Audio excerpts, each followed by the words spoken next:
अस्सलाम वालेकुम जी, कैसे हैं आप? ठीक हैं? अच्छा जी, आज हम बात करेंगे कि बेसिकली रैग क्या होता है और एन ए टेन के अंदर रैग बना के देखेंगे। दो वर्क फ्लोज बनाएंगे, ठीक है। पहले एक सिंपल एजेंट बनाएंगे, उसके बाद दूसरा एक रैग बना के देखेंगे। अच्छा, सबसे पहले आपको पता होना चाहिए कि रैग होता क्यों है और बेसिकली इसकी ज़रूरत ही क्यों पड़ी है, इसको क्यों लेके आया गया। मैं आपको पहले ये बताता हूँ कि बेसिकली चला क्या। हमारे पास जो एक लार्ज लैंग्वेज मॉडल है ना, फॉर एग्जांपल कोई भी एआई है, ठीक है, ठीक है, उसका एक मसला है, ठीक है। वो मसला ये है कि वो हमें जो है वो इंटरनेट से सर्च करके आंसर देता है, सर्च फ्रॉम नेट, ठीक है। फॉर एग्जांपल अगर मैं उसे कुछ भी पूछता हूँ ना, ठीक है, तो वो पूरे के पूरे इंटरनेट से या अपने नॉलेज की बेस पे, ठीक है, जो उसका अपना नॉलेज होगा, ठीक है, उसकी बेस पे हमें आंसर कर रहा होता है। ऐसा ही है ना।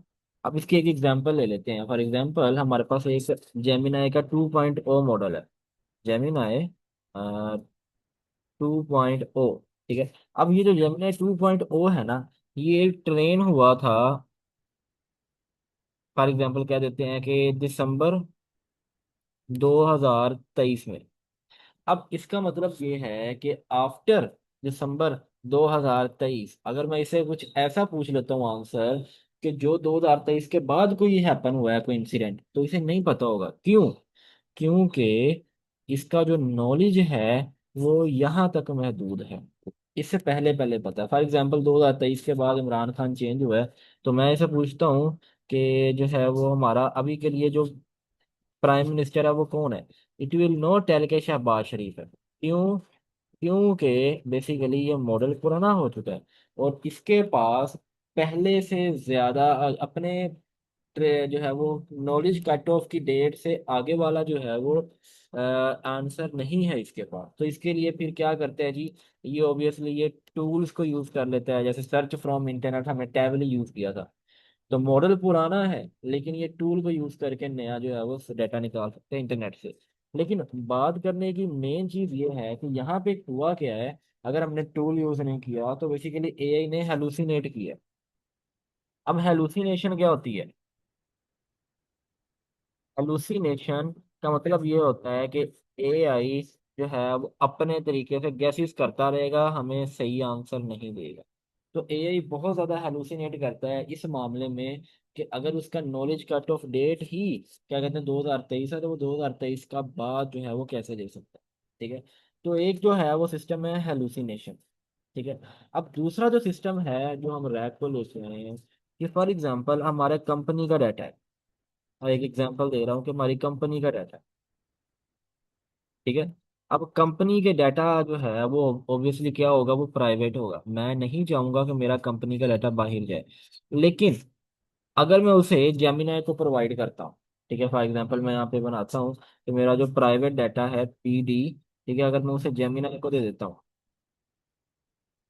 ठीक है, तो जेमिनाई को देने का मतलब ये है कि वो इंटरनेट पे चला। तो इंटरनेट पे जब चला गया, ठीक है, तो वो फिर हमारे पास सिक्योर नहीं रहता, ठीक है, वो सिक्योर नहीं रहेगा। तो दूसरा जो मेन फायदा है रैक का वो है कि भैया हम अपने सिस्टम में जो प्राइवेट डाटा है वो अब सिंपल एआई को नहीं दे सकते, ठीक है। और इसीलिए हम जो है वो फिर अब मसले मसाइल में आ गए कि भैया हम जो है वो हमारा जो मॉडल है वो हेलुसिनेट कर रहा है, मतलब गैसेस कर रहा है, सही आंसर नहीं दे रहा। हमारी कंपनी का डाटा हम ऑनलाइन नहीं रख सकते, तो इसीलिए हमने इंट्रोड्यूस किया। हम बेसिकली क्या बनाएंगे, रैग एजेंट। अब रैग क्या होता है? रैग हमारे पास एक ऐसा होता है जो हमारे डाटा को जो है हमारे एजेंट को ऐसा बनाता है कि जो एजेंट है, ठीक है, कोई भी एआई है, ठीक है, जैसे हम एजेंट को एआई कह रहे हैं, ठीक है, वो सिर्फ और सिर्फ हमारे डाटा में से ही आंसर देते हैं। ओनली डाटा, वो हेलुसिनेशन नहीं करेगा। रैग एक ऐसी चीज बना देता है कि हमारे एजेंट को फोर्स कर देता है, भैया हेलुसिनेशन नहीं करनी, गैस नहीं करने।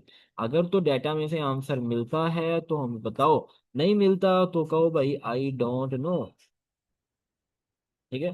तो ये हिसाब है हमारा, ठीक है। तो इसलिए हम जो है वो रैग यूज करते हैं। और दूसरा जो इसका फायदा है वो ये है कि हम जो है अपने डाटा को लोकल रखते हैं, तो इट मीन्स वो इंटरनेट पे नहीं जाता। और इंटरनेट पे ना जाने की वजह से हम जो है वो क्या कहते हैं जी, प्राइवेट डाटा होता है हमारे पास। ठीक है। तो डाटा हमारा प्राइवेट रहेगा, हेलुसिनेशन नहीं होगी, तो रैग ने बड़े मसले आसान कर दिए। अब रैग यूज कहाँ कहाँ पे होता है? ठीक है, रैग किसी भी जगह पे यूज हो सकता है। फॉर एग्जांपल मेरा एक स्टोर है, ठीक है, और मैं उस स्टोर की इंफॉर्मे उसमें बहुत सारे प्रोडक्ट्स हैं, और मैं उस प्रोडक्ट के रिलेटेड ही पूछना चाह रहा हूँ। ठीक है, सो मेरा जो रैग है वो बहुत अच्छे तरीके से उसमें परफॉर्म कर सकता है, उसी के अंदर रह के बात करेगा। क्योंकि मैं चाह रहा हूँ ना कि ये ना हो कि एआई गैस करना स्टार्ट कर दे, मैं नहीं चाहता ये गैस करो। मैं चाहता हूँ कि एआई सिर्फ और सिर्फ मेरे प्रोडक्ट, मेरा जो डाटा है उसी के अंदर रह के गए। अगर कोई फॉर एग्जाम्पल एक डाटा है मेरे पास, मैं यहाँ पे आता हूँ और इसकी एग्जाम्पल देता हूँ। मेरे पास ये डाटा है इन्वेंट्री मैनेजमेंट का, इसके अंदर मेरी मैनेजमेंट मतलब कि मेरी दुकान के रिलेटेड कुछ प्रोडक्ट्स हैं। ठीक है, अब वो प्रोडक्ट्स ये हैं laptop, mechanical keyboard, chair, desk, इस तरह के। अब मैं इसे पूछता हूँ तो ये इसी डाटा के अकॉर्डिंग मुझे देगा आंसर कि भैया हाँ, मैं ऐसा पूछता हूँ लैपटॉप कितने हैं, तो ये बताएगा आपके पास लैपटॉप 15 रह गए हैं। इसकी प्राइस कितनी है, अगर यहाँ पे प्राइस होगा तो ये बताएगा। फॉर एग्जाम्पल यहाँ पे प्राइस नहीं है, तो ये क्या करेगा? अगर मैं इसे पूछता हूँ कि लैपटॉप उस कितने स्टॉक में पड़े हैं और कितने आपके पास जो है वो उसकी प्राइस है, तो ये स्टॉक तो बता देगा, लेकिन मुझे कहेगा I don't know the price, क्योंकि वो डाटा के अंदर नहीं है, तो हेलुसिनेशन नहीं होगी। और दूसरा कि मेरा डाटा मेरे पास है, सेफ है, मैं इंटरनेट पे नहीं दे रहा। ठीक है, तो ये होते हैं रैग, जो मैंने अच्छे से बता दिया है। अब हम बेसिकली दो काम करेंगे। एक इन्वेंट्री मैनेजमेंट बनाएंगे, ठीक है, इन्वेंट्री मैनेजमेंट सिस्टम, जो बहुत सिंपल होगा लेकिन बहुत इफेक्टिव होगा। आप किसी भी दुकान को जाके सेल कर सकते हो, ठीक है, उसके डाटा के अकॉर्डिंग। यहाँ पे हम रैक को यूज नहीं करेंगे, ठीक है, ये को यूज नहीं करेंगे। पहला हम इन्वेंट्री मैनेजमेंट बनाएंगे, दूसरा हम जो वर्क फ्लो बनाएंगे वो एक्चुअल रैग होगा। तो इससे आपको पता चलेगा कि रैग जैसा ही वर्क कर रहा है इन्वेंट्री मैनेजमेंट भी। लेकिन अगर आपको प्रोडक्शन लेवल बड़े बड़े डेटा सेट के साथ काम करना है तो आपको रैग को यूज करना पड़ेगा। ओके। अच्छा जी, तो अब हम बनाएंगे बेसिकली एक इन्वेंट्री मैनेजमेंट सिस्टम। ठीक है, इन्वेंट्री मैनेजमेंट सिस्टम क्या होगा? मेरे पास एक शीट है, ठीक है, उसके अंदर मेरे पास आइटम के नेम है और क्वांटिटी है। तो मैं इनको जो है वो देख सकता हूँ और जो है वो इनको मैं अपडेट कर सकता हूँ। तो ये दो चीज़ें होंगी। काम वही है, चैट मैसेज है, आपका एआई एजेंट है, उसके साथ आपकी चैट मॉडल है। मेमोरी आप लगाना चाहे तो लगा सकते हैं, अदरवाइज कोई मसला नहीं है, ठीक है, आप लगा सकते हैं, लेकिन इसके लिए मैं नहीं लगाऊंगा क्योंकि आपको ज़्यादा समझ आएगी कि मेमोरी नहीं होगी तो। इसके अलावा हमने टूल के अंदर जो है वो गूगल शीट पे यूज़ किया है, तो इट मीन्स के गूगल शीट भी एज अ टूल जो है वो हम यूज़ कर सकते हैं। ठीक है, गेट रो इन शीट मतलब कि हम गेट रो करेंगे, ठीक है, और अपेंड मीन्स के अपडेट करना हो। तो क्या मतलब है इसका? बेसिकली वर्क फ्लो क्या होगा कि मेरे पास ये इन्वेंट्री है, ठीक है, लैपटॉप है, ये सारे हैं, ठीक है, और मैं या तो अपना डाटा देख सकता हूँ या मैं उसे कहूँगा एजेंट को कि भैया इसके अंदर अपडेट करो कोई चीज़, कोई क्वांटिटी ऐड करो, क्वांटिटी कम करो, आइटम को ऐड करो, उसकी क्वांटिटी इतनी रखो। तो ये सारा है। तो बेसिकली आपने कुछ भी नहीं करना, आपके पास चैट है, ठीक है, चैट के बाद आपने एजेंट को बुलाया और जेमिनाई मॉडल लगाया। अब इसका मैं दोबारा से आपको दिखा देता हूँ बेसिकली।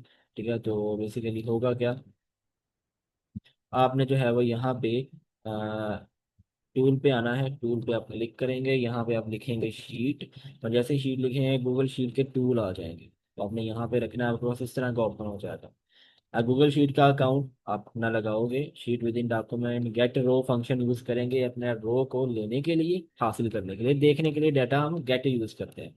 अब यहाँ से फ्रॉम लिस्ट पे आ गया, आपने अपनी यूज कर लेनी है, मैंने ये ऑलरेडी बनाई हुई है, इन्वेंट्री वन मेरा नाम है, इसकी शीट का नाम शीट वन है, जो कि यहाँ पे लिखा होता है। ठीक है, और ये मेरा जो क्रेडेंशियल है वो लग गया है।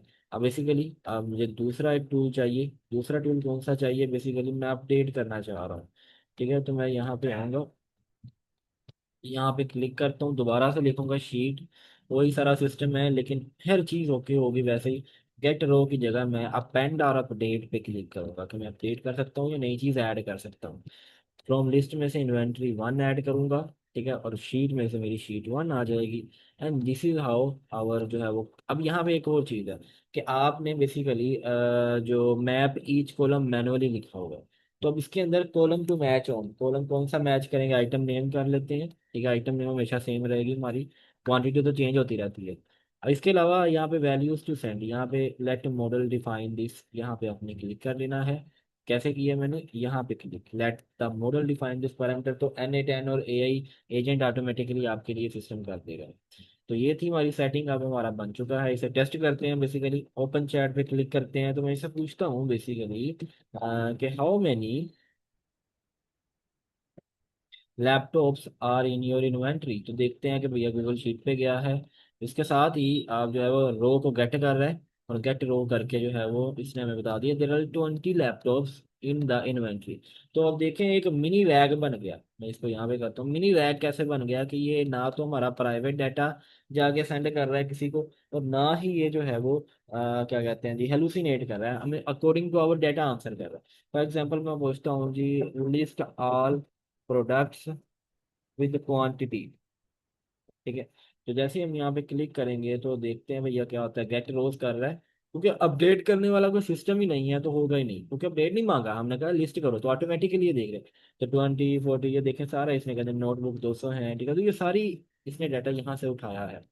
अब लेट सपोज यहाँ पे इसे कहते हैं कि अब मैं चाहता हूँ कि यहाँ पे लैपटॉप 20 है, तो मैं कहता हूँ जी add 5 more laptops in your inventory. तो ये क्या करेगा, 5 मोर लैपटॉप्स। अब यहाँ पे अपेंड वाले पे आना चाहिए इसे। एज यू सी के ये क्या करेगा, बेसिकली अपेंड वाले पे आया, अपेंड वाला किया, और वहां से आंसर लेके इसने कह दिया कि now you have the 25 laptops in your inventory. तो ये कितना एफिशिएंट है हमारा एआई एजेंट बनाने का फायदा, कि आप लैपटॉप्स को ये नहीं बताया कि 20 है 25 को, तो उसने ऑटोमेटिकली गेट किया फिर अपडेट किया। फॉर एग्जाम्पल एक लास्ट टाइम करते हैं कि add mobile phone as an item and you have 300 quantity. तो लेट्स सी कि इस बार क्या हमारा मॉडल इसको कर रहा चाह रहा है। अब चूंकि गेट करने की जरूरत ही नहीं थी, क्यों, क्योंकि भैया सीधी सी बात है मैंने कोई चीज़ देखनी नहीं थी, तो as you see mobile phone यहाँ पे ऐड हो चुके हैं। तो ये सिंपल सा है लेकिन काफ़ी पावरफुल है। अब लेट्स सपोज मैं इसे बताता हूँ tell the price of laptop. तो लेट्स सी कि ये क्या करता है हमारे पास, गेट कर रहा है रो गेट करने के बाद कोई आंसर प्रिपेयर कर रहा है, और ये पूछ रहा है according to the current record there are 20 laptops in stock but the price is not listed in the sheet. ठीक है, तो प्राइस जो है वो शीट के अंदर लिस्ट नहीं है। ठीक है, अब ये तो हो गया हमारा एक रैग। अब ये एक तरह का रैग है, जो मैंने आपको बताई है चीजें उसी के अकॉर्डिंग हो रहा है ना, हेलुसिनेट नहीं कर रहा और सारा कुछ अच्छे से कर रहा है। लेकिन ये सिर्फ इस डाटा के साथ अच्छे से वर्क कर रहा है। लेकिन अगर डाटा एक पैराग्राफ्स की फॉर्म हो, पीडीएफ हो, डाटा टेक्स्ट के अंदर हो, लार्ज टेक्स्ट हो, तो फिर हम कैसे करेंगे सारा कुछ। उसके लिए हम प्रोफेशनल रैग को यूज करते हैं, जिसके अंदर हम एम्बेडिंग्स बनाते हैं। आपको याद हो आपने कोडिंग के अंदर किया था, 5 6 स्टेप्स से वो फॉलो करते हैं और हमारा एक रैग जो है वो बन जाता है। तो अभी के लिए इतना कीजिए, मैं एक और वीडियो बना रहा हूँ उसके अंदर मैं आपको प्रोफेशनल रैग करना सिखाऊंगा। ओके जी, टेक केयर, अल्लाह हाफिज।